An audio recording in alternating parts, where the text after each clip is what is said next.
hey, what do you think about this? Can I bounce an idea off of you?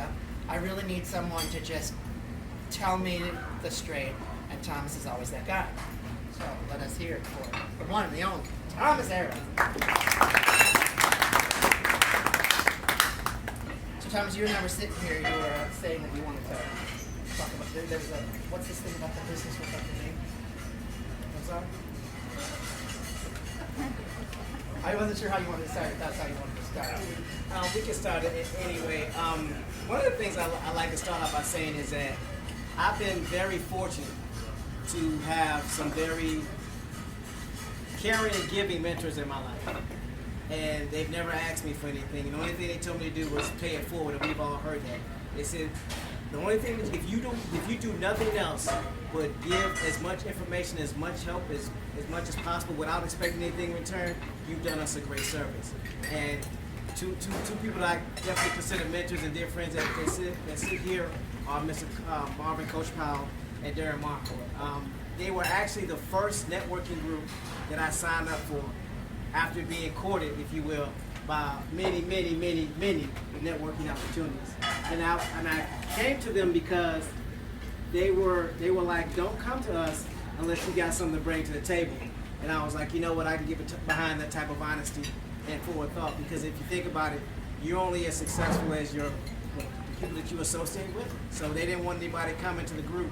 They didn't have anything to bring that was basically looking to take. So. Yeah, you hear all that?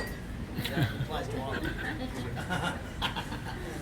So, Thomas, tell us a little bit about how you got started in credit education and credit restoration. So, I had started my accounting firm while I was working full-time for a government contracting company. And everything was going fine for the first couple of years. Had a 798 credit score. Was doing great. Then I became a victim of identity theft, so my 798 went to a 540. The problem was I didn't know. So I get a call from Discover, which at that time I didn't have an account with Discover. And they said, Mr. Harrelson, we want to know when you're going to make your payment. I don't have a card, so why do I need to make payment?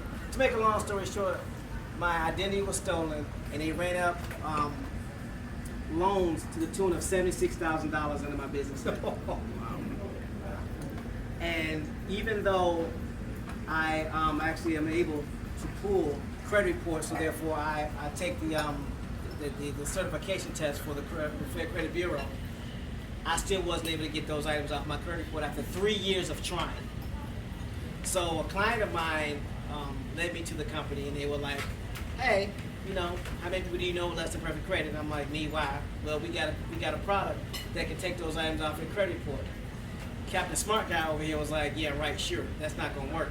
Well, it's a satisfaction guarantee. If they don't take it off, then they give you your money back. So I got involved. Stuff came off my report in 9 months, got my scores back up, helped a lot of my clients, and so I was able to partner up with them. So that's how I got involved. Interesting. Anybody in the room been a victim of identity theft? Yeah, it's a very big issue. And especially nowadays, because we have the federal government, Target, almost every major corporation has been hacked recently, it seems. Yeah. And so those are things that you can help with recovery? Those are the things that I can help with as far as the recovery aspect from the standpoint of removing those derogatory items off of credit reports, because what people don't realize is that the credit bureaus don't do what they're supposed to do. And like I was telling Darren, now it's just coming to mind what you was talking about. Now you know what I'm talking about. Yeah, so I was like, had a senior moment. Anyway, so I normally start out with this question, name the company. This company basically has an 80% failure rate, but they still generate billions of dollars in profit every year. Do you know who that company is? Credit bureaus, yeah. They're one of the few companies that have a failure rate of 80% but still generate billions of dollars in profit. Hang on, let's let this sink in for a second. Did you just hear this? 80% failure rate. Billions of dollars in earnings. Define failure? Define failure. They don't do what they're supposed to do.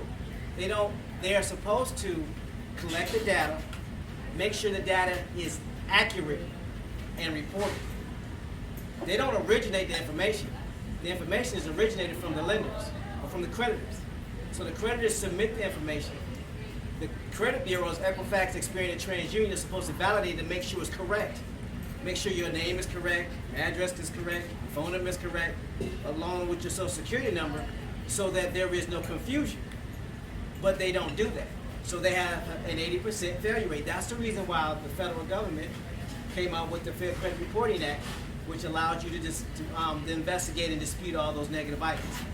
So I see commercials all the time for Credit Karma, and I had gone to a function at a lender's office recently. We were talking about soft credit pulls, and that's exactly what all that Credit Karma really does is the soft credit pull. So you don't really get accurate information about your credit report. And so I'm curious, with your company, do they pull up? They do an actual credit pull? Yeah, we do a hard credit pull. A little bit of background about pulling credit. A lot of those companies that actually pull your credit, and mortgage lenders can attest to this, they're normally third-party entities. If you really want your real credit report, the best way to get your real credit report is to go through the credit bureaus, Experian, Equifax, and TransUnion. Like I have the ability to pull credit, but it's a third-party entity. So what they do is they go to where? Experian, Equifax, and TransUnion. So then you have companies like Credit Karma that go through a fourth entity because it's all about driving traffic. So that's the reason why you don't pay for it, because they're all about collecting your information. Think about it. You do put your information in there, don't you? Where do you think that information goes? Have you noticed if you do have Credit Karma, are you receiving more calls or solicitations, or maybe on your cell phone, or that bogus number that you use that really doesn't go to anywhere? So there's a reason why that happens. So they're doing a fourth generation pull, and it's not as accurate as it should be. And you can, correct me if I'm wrong, you do get a free once a year? Yes, you can get a free credit report, but it does not have your FICO score on it or your Advantage score. But so what it does is just list all your accounts, whether they're in good standing, whether they're past due or delinquent or what have you. So you said something about FICO score and something else. Your Advantage score. Your FICO score is what we were usually being engaged on. Fair Isaac Credit Association. They were the ones that created that score that the credit bureaus use. And that's the reason why you have so many credit repair companies coming up, because we're disputing those items on that report. Well, as industry would have it, if you have a lot more control over what's being disputed, then you can thwart or fight the individuals that's generating income off of your falsehoods or your frauds. So what Equifax, TransUnion, and Experian did, they came up with what is known as the Advantage score. So they're pushing us, when I say us, I mean the consumers, to use the Advantage score so they have more control over what comes off and when it comes off. What's on an Advantage score? Advantage score is nothing more than just another way of tracking and keeping track of your credit score. So they're going to get away from FICO. FICO is basically third party. It's an outside entity. Advantage is controlled by the entities that are actually housing your credit report. They're still subject to the same Fair Debt and Collection Act laws, right? They're still subject to fair debt collection laws, but the reason why they're going to the Advantage score is to thwart companies like mine, credit repair. How does it do that? The disputing cycle, so it basically changes what we can do versus what we can't do, and it also makes it a little bit more difficult to fight and to litigate if you don't have certain classifications and certifications or exemptions. Could you elaborate on why those credit agencies actually want to resist the corrections to the credit score? There's a compelling reason why they really don't. Spoken like a lender. Yeah. There's some compelling reason. One of the reasons why, which is very important for us as consumers, is for every negative item that's on your credit report, the credit bureaus get paid $30 to $40 per negative item. So if my job is to remove negative items, we're basically taking money out of their pocket. Good for you. Yeah, really. Well, I did the not other know that. thing Did is- you guys know that? Who pays the credit bureau? Who pays the credit bureaus? People that need leads. That- Lead generation companies. Right. The basics is that a And you low guys. credit lead is way more valuable than a high credit lead in some ways. So- Because you can lend at a higher rate. So is that why when you file bankruptcy, after that bankruptcy is cleared, you suddenly get all sorts of credit card applications? You get credit card application also too for those who purchase a home.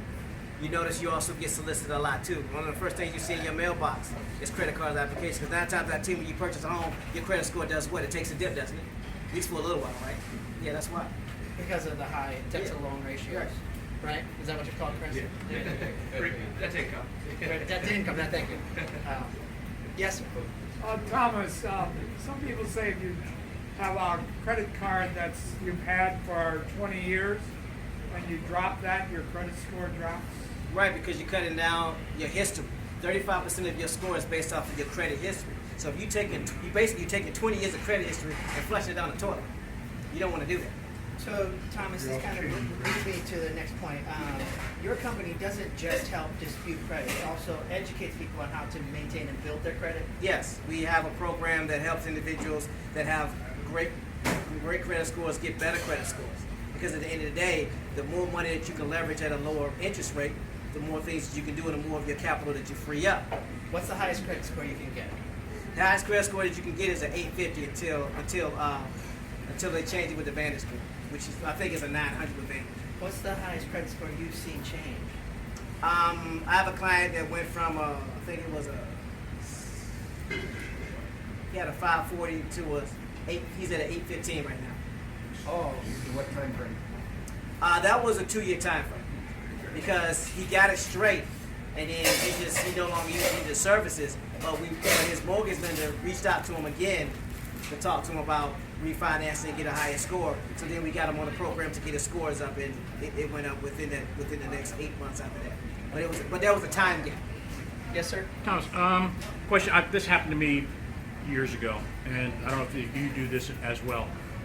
My wife and I went to get a loan at a bank, and they pulled everything we had, and they said we had too many credit cards, so we had too much capability of going into debt. Went through the credit cards, a good